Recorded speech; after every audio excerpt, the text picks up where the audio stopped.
A catarata é a responsável por 50% dos casos de cegueira no mundo. E de acordo com o Ministério da Saúde, entre 2016 a julho de 2021, foram realizadas 271.305 cirurgias de catarata pelo SUS. Já entre 2016 e junho deste ano, foram realizados mais de 73 mil transplantes de córnea pelo SUS. Em 2016, o tempo de espera na fila de transplantes era de 6 meses. Já em junho de 2021, o tempo médio foi de 9,4 meses.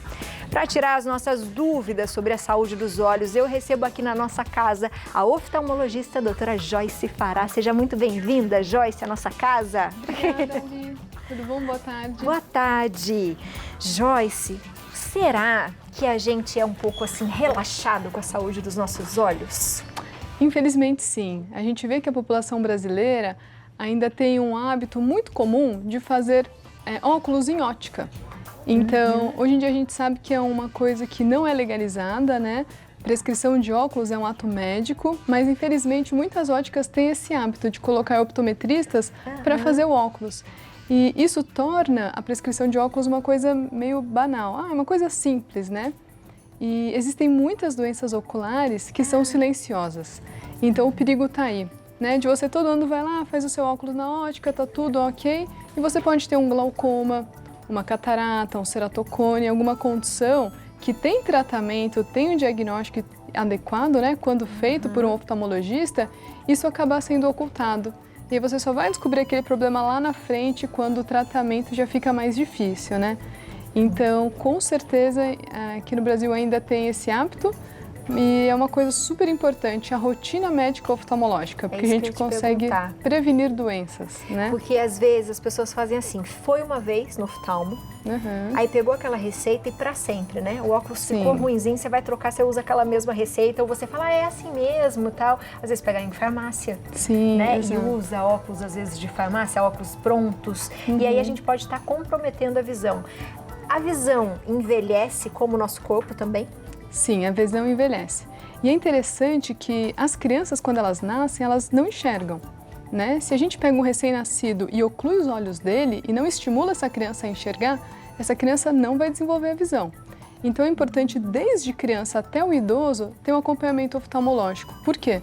Porque crianças com algumas alterações oculares, quando não tratadas, não desenvolvem a visão. E ficam com aquele famoso olho preguiçoso, né? Um olho fraco que não desenvolveu o seu potencial máximo porque ele foi privado de um tratamento adequado, né? Então é super importante, desde crianças até adultos, idosos, terem esse hábito de ir ao oftalmologista. Até porque compromete na aprendizagem, Com né? certeza. Às vezes a criança não está aprendendo, os pais não conseguem identificar o porquê, e às vezes são os olhos, não está enxergando, né? Não está conseguindo compreender, não está conseguindo ler. E pode já ser um pouquinho tarde, porque de repente isso também já pode ter piorado, né? Dessa fase infância até chegar na escolinha, não pode, Joyce? Pode. A criança, ela desenvolve o potencial máximo de visão até por volta dos 7, 8 anos de idade. Então é importante que desde pequenininho, 2, 3 anos de idade, o oftalmologista já faça uma avaliação, porque problemas de erros refracionais, estrabismos, podem ser identificados nessa ocasião e quando tratados, a criança tem um potencial espetacular de melhorar a visão e recuperar. Então é super importante desde os pequenos até os idosos. Quando a gente deve ir no oftalmologista? Bom, idealmente, né, quando o recém-nascido nasce, logo na maternidade é feito o teste do olhinho. Então já é a primeira avaliação que é feita geralmente pelo pediatra, pelo neonatologista, para identificar alguma opacidade grosseira, como uma catarata congênita, que precisa ser tratada urgentemente, né? Depois disso, uma avaliação com o oftalmologista deve ser feita entre 1 e 2 anos de vida. Um exame completo para ver se tem algum grau, para ver se tem algum estrabismo, que nessa idade a criança já consegue fixar. Depois disso, na fase de desenvolvimento escolar, idealmente a cada 1, 2 anos até a fase de alfabetização. A partir da alfabetização é ideal que uma vez ao ano a criança faça a rotina oftalmológica, né? Na vida adulta, isso também é recomendável a cada 2 anos, 1, 2 anos idealmente. A partir dos 40 anos, aí o cuidado volta a ser mais atento, porque aumenta a incidência de doenças do envelhecimento, como principalmente o glaucoma, que é uma doença silenciosa, que o principal fator de risco é o envelhecimento e ele vai causar uma perda de visão que, diferentemente da catarata, é irreversível. Então, como você bem falou, a catarata ela é a principal causa de cegueira no mundo. Mas, graças a Deus, é uma cegueira reversível. Porque quando a gente faz uma cirurgia de catarata, a gente consegue restabelecer a visão, né? E o que é a catarata? A catarata é quando a gente tem uma perda da transparência da nossa lente natural, que é chamada de cristalino. Né? Então, dentro do olho, aqui eu trouxe até um modelinho de olho. Por favor, pode pegar. Posso te mostrar? Pode, por favor. Então, esse daqui é um modelo de olho, né? Dentro do olho, a gente tem... Nosso olho é formado por duas lentes. Então, essa lente mais externa é a córnea. É uma lente super importante, onde acontece uma doença chamada ceratocone, que é uma doença mais de jovens e crianças que têm o hábito de coçar os olhos. Tá? É uma outra doença que está aumentando muito a incidência. Ceratocone, que a gente consegue descobrir também com o exame oftalmológico de rotina. E aqui dentro do nosso olho, né, a gente tem essa lente, que é chamada de cristalino. Com o processo de envelhecimento, essa lente ela vai ficando opaca. Então ela perde essa translucidez e começa a ficar amarelada, com uma sujeira. Isso atrapalha a entrada de luz nos nossos olhos e, consequentemente, atrapalha a nossa visão. E é uma perda de visão que os óculos não ajudam muitas vezes, né? Porque o problema está interno. Então, para a correção da catarata, o que a gente faz? Faz uma limpeza. Então, a gente tira essa lente que está opacificada, né? Aqui eu trouxe até um modelinho de como seria uma lente com catarata. Então, o nosso cristalino com catarata, ele fica assim, sujo, marronzinho, perde a transparência. Legal. Então, e a nossa lente natural é assim, transparente, translúcida, onde toda a luz passa. Então, na cirurgia de catarata, o que a gente faz? Faz uma extração desse cristalino por uma pequena incisão. A cirurgia ela evoluiu muito. Atualmente, a cirurgia de catarata é uma cirurgia muito rápida, segura, quando feita por um profissional que tem experiência com isso. E aí a gente implanta no lugar do nosso cristalino uma lente artificial, né? Uma lente intraocular. Essa lente, eu trouxe aqui um modelinho para vocês verem. Ela é mais ou menos assim. Aqui é um tamanho super aumento, né? Então, essa é a lente intraocular, a lente que é implantada no lugar do nosso cristalino. Essa lente, existem muitos tipos de lente. Com a evolução da tecnologia, hoje em dia a gente já tem lentes intraoculares multifocais que conseguem restabelecer não só a qualidade de visão para longe, mas também a visão de perto, que a gente perde depois dos 40 anos. Então, hoje em dia, com a tecnologia, a gente consegue, além de melhorar a visão do idoso, que vai ter que fazer uma cirurgia de catarata, também devolver a visão de perto, com algumas lentes multifocais. Que demais! E a recuperação é rápida também, Joyce? Sim, a recuperação na cirurgia de catarata costuma ser rápida. A maioria dos pacientes, no dia seguinte à cirurgia, já tem uma melhora da visão. Quando a catarata está mais antiga, a gente tem que usar mais energia para tirá-la do olho, então a recuperação pode demorar um pouquinho mais. Mas em cerca de um mês, a grande maioria das pessoas já tem um restabelecimento da visão e já pode voltar às suas atividades diárias. Que demais, você explica muito bem, viu? Tem algumas perguntinhas pra gente, vamos lá. Claro. Da Maiane Bastos, de Alagoinhas, Bahia. Ó, Bahia maravilhosa, tá toda hoje no Santa Receita, hein? Boa tarde, tem os olhos ressecados, às vezes arde, pesa. Essa secura pode prejudicar a visão? Uso colírio receitado pela médica. E aí, doutora? Sim, a doença dos olhos secos é uma outra doença ocular que está muito prevalente no nosso meio e tem aumentado, principalmente pelos nossos hábitos de vida. Então, a doença do olho seco, o que ela é, né? É quando a nossa lágrima, ela não está fazendo a função que ela deve. Isso acontece por dois motivos. Ou porque a gente não está produzindo lágrima de uma maneira adequada, ou porque a qualidade da nossa lágrima não está sendo adequada para manter os nossos olhos lubrificados. E essa qualidade inadequada ela pode ser causada por um acúmulo de gordura nas pálpebras, por exemplo.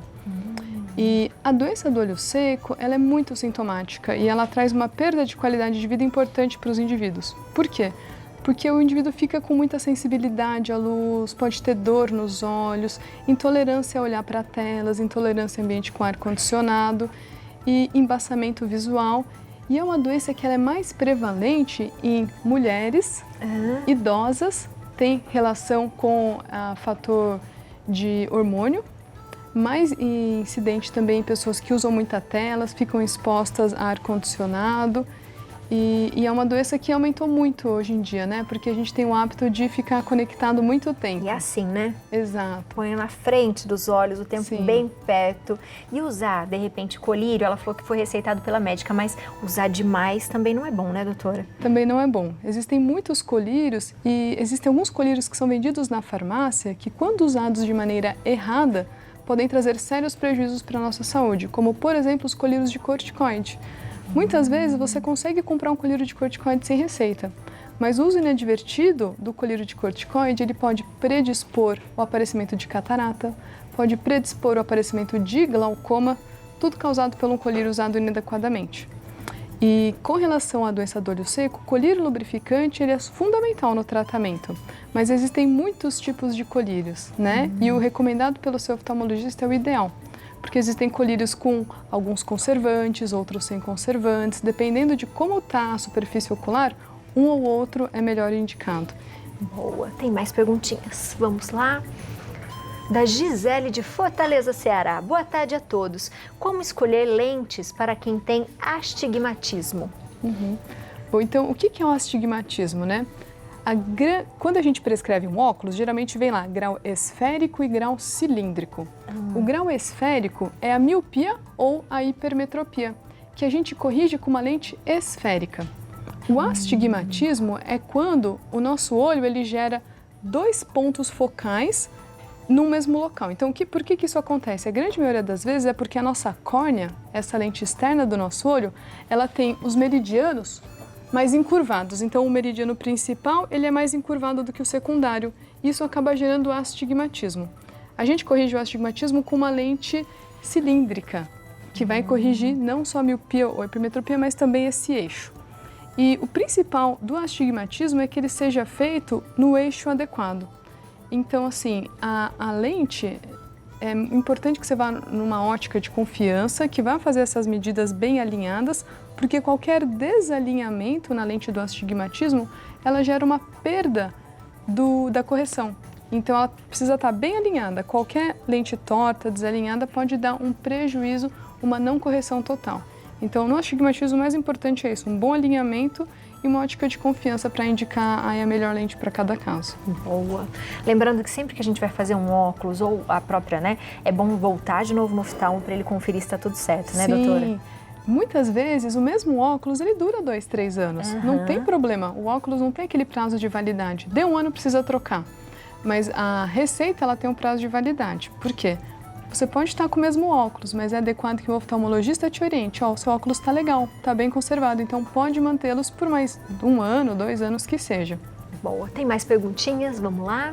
Da Vanessa de Porto Alegre, Rio Grande do Sul. Aê, pessoal do sul do Brasil, um beijo para vocês. Boa tarde, Abi. Meu marido foi ao oftalmologista e descobriu que precisava fazer uma cirurgia de catarata. Está com 30% somente de visão no olho esquerdo. Encaminhamos para o SUS, mas sabemos que demora.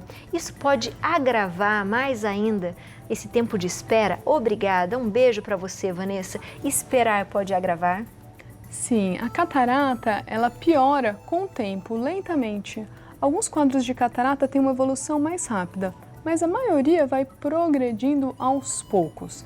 E a vantagem da cirurgia de catarata é que a partir do momento que a gente opera, a gente recupera a visão. E não vou ter mais problema? Não posso voltar a ter também ou não? Não, a catarata, a partir do momento que ela foi operada, ela não volta. O que pode acontecer, às vezes, é uma sujeirinha na bolsa, no saco capsular, que é o local onde a lente vai ficar implantada. Então, a gente tira a catarata e essa lente não fica boiando no olho. Ela tem um suporte. E esse suporte, com o tempo, ele pode ficar opacificado e gerar uma catarata secundária, mas que na verdade não é a catarata. A catarata ela não volta. O problema de esperar muito para operar a catarata, o que é? A catarata, com o tempo, ela vai ficando mais dura. Então, quando a gente tem uma catarata, um cristalino transparente, ele é molinho, a gente consegue aspirar facilmente. Conforme essa catarata vai envelhecendo, o núcleo dela vai ficando duro. E como que a gente faz a cirurgia de catarata, né? Então, a gente faz uma pequena incisão na córnea, por volta de 2,5 milímetros, e com auxílio de um ultrassom, a gente aspira a catarata. Quando a catarata está muito antiga, a gente tem que usar muita energia para tirá-la. Então, ela pode acarretar em um maior dano às células da córnea, um tempo de recuperação um pouquinho mais demorado porque ela estava mais dura, então a gente tem que usar mais energia. Atualmente, com a moderna cirurgia de catarata, a gente não espera a catarata amadurecer. No passado, tinha aquela história, não, deixa a catarata ficar bem madura para operar. Hoje em dia, a gente já sabe que o momento ideal de operar a catarata é o momento que ela começou a causar um impacto na sua qualidade de vida. Então, se você tem uma catarata pequenininha, que não atrapalha a sua visão, você está enxergando ainda 100% com auxílio de óculos, está tudo bem, não precisa correr para operar. Mas a partir do momento que essa catarata já está te trazendo um prejuízo na qualidade de vida, com certeza a cirurgia é bem indicada. E estudos mostram que idosos que já operaram a catarata têm uma menor incidência de quedas, né? Então, menos risco de fraturas, né? Então, a cirurgia de catarata... Fora que o próprio cérebro, né, já traz uma segurança. Estou vendo melhor, estou enxergando melhor, estou mais seguro, né? Com certeza. Mais uma perguntinha da Sueli Cavalcante, de Camaragibe, Pernambuco. Olá, boa tarde. Quais os sintomas do glaucoma? Os olhos doem? E aí, doutora? Na maioria dos quadros de glaucoma, os olhos não doem. É uma doença totalmente assintomática e por isso que ela é perigosa, né? Então, o que é glaucoma? Quando a gente fala glaucoma, nada mais é do que uma doença do nosso nervo óptico. A gente tem aqui no fundo do olho o nervo óptico, que leva as informações que a gente recebe do mundo para o nosso cérebro. Então, no glaucoma, o nosso nervo óptico vai ficando doente e vai perdendo as fibras aos pouquinhos. Só que essa fibra é uma coisa irreversível. Então, a partir do momento que você perdeu uma camada de fibras nervosas do seu nervo óptico, ela não volta. Então, essa doença sim requer tratamento e acompanhamento de perto, porque ela é a principal causa da cegueira não reversível no mundo. Quando a gente tem um quadro de glaucoma agudo, com aumento muito importante da pressão dos olhos, aí a gente pode ter sintomas de dor, embaçamento visual, mas o quadro de glaucoma agudo é muito raro. A maior parte dos glaucomas é aquele glaucoma crônico, lento, que geralmente não causa nenhum sintoma. E o que a gente sente quando tem glaucoma? Vai tendo uma perda de visão do campo de visão, que acontece geralmente de fora para dentro. Então a gente muitas vezes não percebe. Quando você percebe que não está enxergando direito é porque o glaucoma já está avançado, já teve uma grande perda das fibras nervosas. E o principal fator de risco para acontecer essa perda de fibras nervosas é o aumento da pressão dos olhos. Por isso que muita gente fala, glaucoma é pressão alta nos olhos, né? Existe essa relação, mas existem glaucomas de pressão normal, porque o glaucoma, na verdade, é uma doença do nervo. Então, isso é interessantíssimo. Doutora, eu vou te falar que o nosso WhatsApp bombou de perguntas. E eu acho que a gente já pode combinar uma segunda parte, né? Claro. Você viria para responder as perguntas, porque além de você explicar muito bem, acho que todo mundo começou a ter muitas dúvidas. Sim, com todo e eu prazer. acho isso demais, a gente já está guardando todas as perguntinhas aqui para você voltar para a gente responder. Pode ser? Com certeza, vai ser o maior prazer. Ah, eu adorei. A gente vai ficar de olho, tá, doutora? Combinado. Muito bom. Então, lembrando, minha gente, qualquer coisa, né? A gente sempre fala isso, qualquer coisa que não está normal, a gente deve investigar, né? Então vamos ao oftalmologista, vamos ver os nossos olhos. E se você mandou pergunta, aguenta que a gente vai fazer a parte 2 com a doutora Joyce. E qualquer coisa você entra em contato com ela também. Vou passar o Instagram, @doutora, DRA, Joyce Fará, tá aparecendo aí na sua tela. E o site é doutorajoycefará.com.br. Joyce, seja sempre bem-vinda. Um beijo, foi muito bom ter você aqui hoje. Obrigada, viu? foi um prazer. Contem comigo. Já contei com você. Obrigada, Obrigadão. viu? Beijo.